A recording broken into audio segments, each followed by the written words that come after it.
Oui, vous êtes bien en train de regarder une critique de La Mule. Si vous suivez un peu la chaîne, vous devez vous rendre compte qu'on est le 26 janvier et que j'avais annoncé Trauma, le premier épisode. Donc là, si vous voulez directement avancer sur la critique de La Mule, cliquez sur le timecode parce que je vais parler vite fait de pourquoi Trauma ne sortira pas aujourd'hui. Pour ceux qui sont pas au courant, Trauma c'est une web série que je devais sortir normalement cette année et qui va sortir cette année. Ne vous inquiétez pas, je tease pas un projet à rien. Sauf que dans les teasers et dans les affiches promotoires, j'avais dit que ça allait sortir aujourd'hui.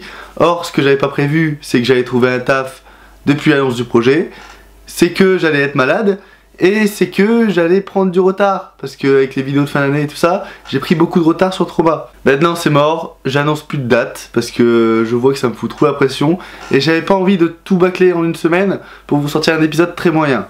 Du coup, Trauma, ça sortira très prochainement, je pense d'ici la semaine prochaine. Et si ça ne sort pas la semaine prochaine pour tel ou tel imprévu, ça sortira pendant le mois de février. Mais ne vous inquiétez pas, ça avance. J'ai commencé le montage il y a pas longtemps parce que de toute façon je pouvais pas tourner à voix off avec 2 semaines de maladie. Et encore, je suis encore. J'ai un rhume et j'ai l'impression que je parle encore du nez. Donc ça sortira, ne vous inquiétez pas. La semaine prochaine ou courant mois février, mais ça sortira et ça sera vraiment bien parce que j'essaye vraiment de faire ça vraiment bien. Voilà, c'était pour toute la partie Trauma. Maintenant on va passer à la critique de La Mule de Clint Eastwood. Je le jure devant Dieu. Tout ce que je peux dire, c'est que je regrette. J'avais pas prévu de faire une longue critique pour La Mule, j'avais prévu de le foutre dans un bric-à-brac, comme j'aurais pu le dire dans la critique de Edmond. C'est d'ailleurs, si vous l'avez pas vu, n'hésitez pas à la voir. J'ai vu quelques vidéos au niveau des vues, alors que c'est vraiment un film français à voir absolument. Et si vous n'êtes pas conquis et si vous n'êtes pas hypé par le film, n'hésitez pas à voir la critique. Ça pourrait vraiment vous servir à quelque chose, et même avoir déjà un a priori sur le film avant même d'aller le voir. Mais en tout cas, ça sert à vous encourager à aller voir ce film français qui tue sa mère. Sinon, pour ce qui est de La Mule de Clint Eastwood, ça raconte l'histoire de Earl Stone, un vieux de 90 ans qui adore les plantes et qui en fait son métier depuis très longtemps, quitte à oublier tout ce qui est à côté, donc sa famille et ses amis et tout ça. Il adore ce métier-là et il adore être glorifié par les autres, par sa société, à recevoir des prix et tout ça. Or, du jour au lendemain, il va se voir totalement destitué de sa maison, de son travail. Et pour aider et rattraper le temps perdu avec sa famille, il va commencer à devenir la mule d'un cartel mexicain et devenir leur meilleure mule. Parce que c'est un papy qui a fait beaucoup de routes, c'est un papy qui a jamais eu de PV, et c'est un papy qui de base n'est pas suspecté. Alors, ceux qui me connaissent savent que j'ai beaucoup d'a priori sur le cinéma de Clint Eastwood. J'aime pas 3/4 de ses films parce que je déteste qu'ils mettent les USA au centre de son récit en disant l'Amérique c'est super, l'Amérique c'est bien. Pour vous donner un exemple, ça c'est totalement débile, ça c'est un putain de grand film, ça c'est hyper surcoté, et ça pue la merde. Ça c'est un peu pour vous dire ce que je pense du cinéma de Clint Eastwood. C'est vraiment 4 films hein, sur le reste de sa filmographie, mais si vous voulez en savoir plus, n'hésitez pas à me suivre sur son critique où j'ai noté les films et tout ça, ça vous donnera un petit avis. En gros, je préfère les films où Clint Eastwood joue dedans, déjà parce que ça rajoute un petit aspect beaucoup mieux, et ensuite parce que je trouve que les films où il joue dedans, c'est les films les plus aboutis de sa filmographie. Bref, pour revenir sur La Mule, c'était vraiment bien. Et c'est rare que vous allez entendre ça de ma bouche par rapport à un film de Clint Eastwood, mais La Mule c'était vraiment bien, pour plusieurs raisons dont je reviendrai après. Mais tout d'abord parce que j'ai l'impression que c'est son au revoir au cinéma. Parce que si vous remplacez tout son boulot, les plantes et tout ça, tout l'aspect négatif de son taf par rapport à son entourage, ses amis et tout ça, j'ai l'impression que ce boulot de fleurs, qui est normalement une histoire vraie d'un vrai Earl Stone, c'est également un parallèle par rapport à Clint Eastwood et tout ce qu'il donne pour le cinéma. Parce que Clint Eastwood c'est le genre de mec à sortir un film par an, c'est le genre de mec à vraiment passer tout son temps sur ses films, quitte à passer sa vie de famille à côté et en secondaire. Et j'ai vraiment vu cet au revoir au cinéma pendant tout le film. Et Clint Eastwood, on a l'impression que, de par sa vieillesse, a envie de terminer là. Je ne sais pas s'il y a prévu d'autres films après, je me suis pas vraiment renseigné, et je pense pas d'ailleurs. Mais en tout cas, si c'est son au revoir au cinéma, bah c'est un putain d'au revoir, parce que c'est un de ses meilleurs films. C'est un de ses films les plus aboutis et un de ses films les plus sincères. Et notamment pour le point que j'avais prédit avant, c'est que le film n'est pas axé et centré sur la grandeur des États-Unis. C'est vraiment pendant le film, il va critiquer, il va avoir du recul sur son pays, ce pays dont c'est un des plus grands patriotes pourtant, mais on a l'impression qu'il a ouvert les yeux un peu sur ce pays qui, de base, reflète un peu le rêve américain, un peu le bonheur et vraiment le pays où on devrait se sentir mieux sur Terre, mais qui d'à côté, comme pourrait le notifier des films de Spike Lee ou des films qu'on a pu voir récemment comme Blindspotting ou The Hate You Give, est un pays qui est beaucoup sur les stéréotypes liés à l'ethnie. Et pendant ce film, on a beaucoup de scènes qui ont rapport à ça. Par exemple, on a une scène d'un Mexicain qui a vraiment peur de se faire arrêter par les flics, et quand il se fait arrêter, il chie sur son froc parce que les violences policières.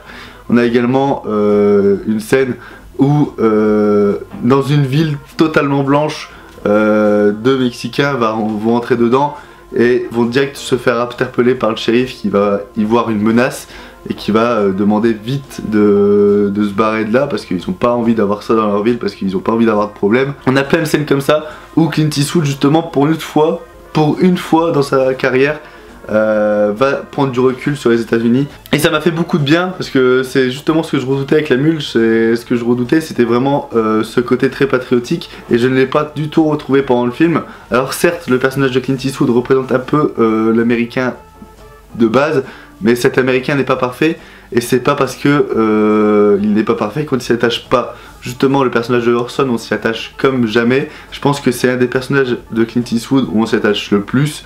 Notamment parce qu'on a l'impression de voir le vrai Clint Eastwood qui parle devant la caméra. Un vrai Clint Eastwood que j'ai pu notifier dans une des critiques de 15-17 pour Paris, il me semble que c'est dans mon flop, ou dans une vidéo compilation de films que j'ai sorti au début d'année 2018 sur la chaîne. J'ai l'impression que vraiment Clint Eastwood se lâche parce que ce mec est devenu un gros pervers. Il profite depuis le 15-17 pour Paris, il profite pour filmer des culs, et là, comme il joue le personnage principal, c'est lui qui touche les culs et c'est lui qui a presque une scène de sexe dans le film. Ça m'a fait beaucoup rire, mais voilà, petit coquin, hein, petit coquin. Non, mais c'est vraiment quelque chose de très intimiste, La Mule. Certes inspiré d'une immense histoire vraie, parce que l'histoire est hyper intéressante et hyper prenante, parce qu'on comprend les ambitions de Sir Hurston, et on comprend également le fait qu'il a que ça, parce qu'il peut plus rien faire d'autre. Sa famille le renie, il est tout seul, et à part ses amis et ses petits pécos mexicains qui le traitent d'enculé, enfin de base, il est tout seul. Et il a foiré la majorité de sa vie pour son métier, et là il a envie de faire plaisir à sa petite fille, à sa fille et à son ex-femme. Et du coup on comprend ses ambitions, on comprend pourquoi il fait ça, et on comprend tout. Tous les personnages sont hyper bien écrits, tous les personnages ont des buts bien précis.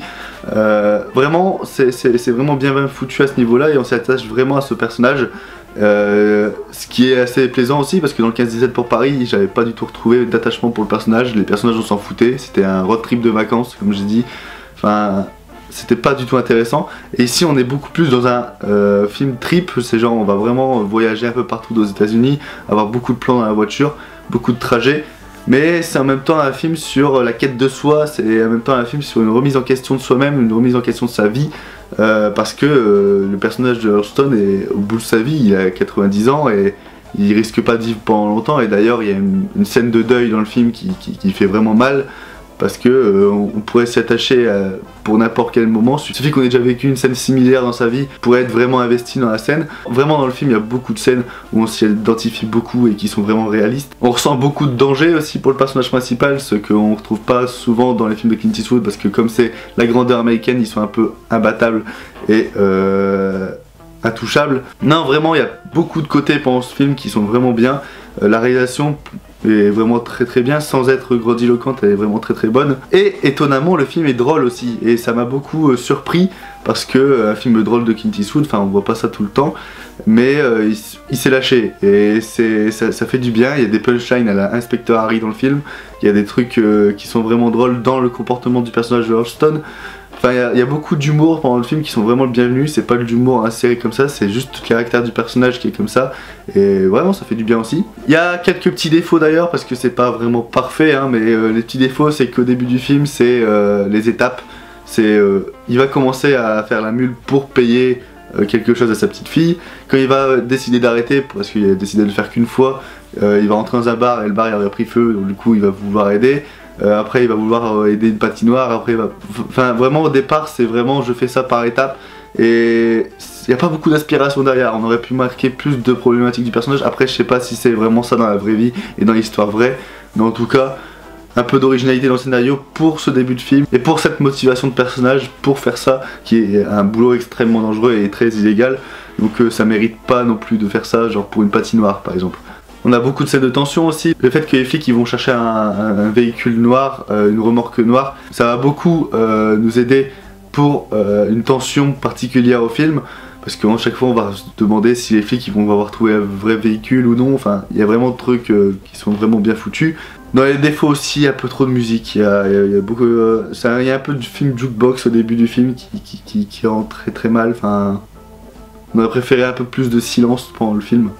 Sinon après le casting est excellent, hein, comme Clint Eastwood à 88 ans, le mec arrive encore à te faire un très bon film et à bien jouer dans son film, enfin vraiment respect au mec.